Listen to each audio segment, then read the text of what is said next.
संघी सोच है इनकी। संघी भाई जो हैं वो SC ST OBC माइनॉरिटी के दुश्मन हैं, वहाँ पर इनकी सोच मनुवादी है। नहीं तो ये कह रहे हैं कि पहले बिहार सरकार ने हिंदुओं को बांटने का काम किया, जातीय जनगणना के डेटा उजागर किया, फिर अब कर्नाटका सरकार जातीय जनगणना करा रही है। गृह मंत्री जी ने on the floor of the house कहा कि हमने जब कहा कि 2024 से लागू करो महिला आरक्षण, इन्होंने कहा कि 2025 में हम जातीय जनगणना करवाएंगे, 2026 में डिलिमिटेशन कराएंगे।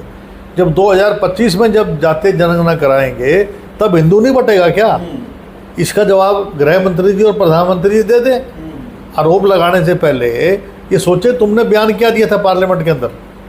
तो ये घबरा गए हैं, इनको समझ में नहीं आ रही कि इनके चपत कहाँ से लगा है। इनकी जो है पाँव के नीचे से ज़मीन निकल गई है। ये घबराए हुए हैं कि हम किस तरीके से अब इसको, अभी आप देखो आज 100 रुपये और कम कर दिए गैस के सिलेंडर के ऊपर। अब जो है यानी कि आज बीजेपी बैकफुट पे है, चाहे वो महंगाई हो, चाहे वो बेरोजगारी हो, चाहे वो अपना आरक्षण की बात हो, महिला आरक्षण की बात हो, चाहे कोई SYL का मामला हो, बैकफुट के ऊपर है। अच्छा, ये मुद्दा क्या चुनावी मुद्दा बनने वाला है सर? मुद्दा ये 5 राज्यों में चुनाव हैं। ये मुद्दा नहीं, ये मुद्दा नहीं है, ये अधिकार है OBC का जिससे वंचित किया जा रहा है, जिसका खमियाजा इनको भुगतना पड़ेगा। सर, जातीय जनगणना को लेकर बिहार सरकार के ऊपर सवाल उठा रही है मोदी सरकार। क्या ये सवाल हैं और क्यों आखिर जातीय जनगणना का विरोध कर रही है भारतीय जनता पार्टी? देखिए 1931 में जातीय जनगणना हुई थी, उस टाइम 52% आबादी थी OBC की। उसके बाद 1941 में जातीय जनगणना हुई, उसको उजागर नहीं किया गया।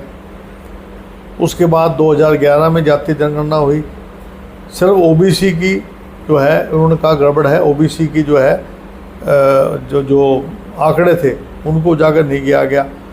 अब आप यूनिवर्सिटी में हमारे जो OBC के छात्र हैं उनको जो है एडमिशन नहीं मिल रहा क्योंकि डाटा नहीं है। सर्विसेज के अंदर जो है नहीं मिल रहा। प्रोफेसर जो हैं अगर आप देखेंगे सेंट्रल यूनिवर्सिटी में मात्र 9 प्रोफेसर हैं 14 सेंट्रल यूनिवर्सिटीज़ के अंदर। और अगर आप देखेंगे कि जुडिशरी के अंदर 4% केवल हाई कोर्ट के जजेस और सुप्रीम कोर्ट के जजेस हैं। SC के 5% हैं, 2% ST के हैं। तो मेरा ये मानना है कि जातीय जनगणना से क्या होता है, राजनीतिक, शैक्षणिक, सामाजिक, आर्थिक सारी स्थिति का पता लगता है। किसके पास कच्चा मकान है, किसका पक्का मकान है, किसके पास साइकिल है, किसके पास स्कूटर है, किसके पास कार है, किसके पास जो है कहाँ अस्पताल नहीं है।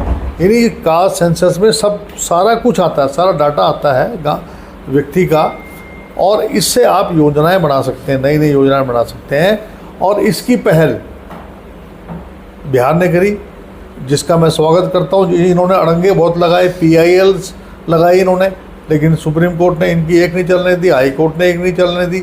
और बाकायदा उसका जो है उसका वर्डिक्ट इनके पक्ष में आया।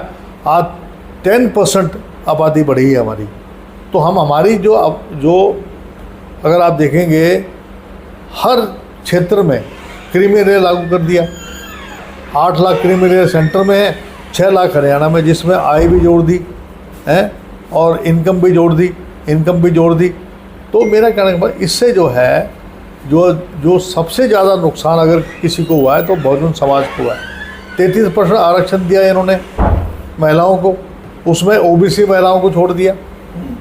ST OBC माइनॉरिटी जो महिलाएं हैं उनको स्थान मिलना चाहिए था। क्या 63% आबादी जो है उसका वंचित कर सकते हैं? हमारी कांग्रेस ने 2010 में ये एक्ट पास कर दिया था राज्यसभा में, क्योंकि हमने SC ST OBC माइनॉरिटी की महिलाओं को 33% में नहीं लिया था, बिल पास नहीं हो पाया था। तो राजीव गांधी जी का सपना पूर्ण हुआ है। सोनिया गांधी जी ने जो लोकसभा में ये बात कही, राहुल गांधी जी ने ये बात कही, मल्लिकार्जुन खड़गे जी ने बात की, डीएमके ने, समाजवादी पार्टी ने, कि आप ओबीसी एससी माइनॉरिटी की महिलाओं को इस 33% आरक्षण में आरक्षण दें। लेकिन इन्होंने जो है बिल पास करवा लिया, लेकिन जो भी अमेंडमेंट लेके आए थे उनको दरकिनार कर दिया, जिसका खमियाजा भाजपा को भुगतना पड़ेगा। 80% जो महिलाएं हैं उनको जो है आरक्षण से वंचित कर दिया।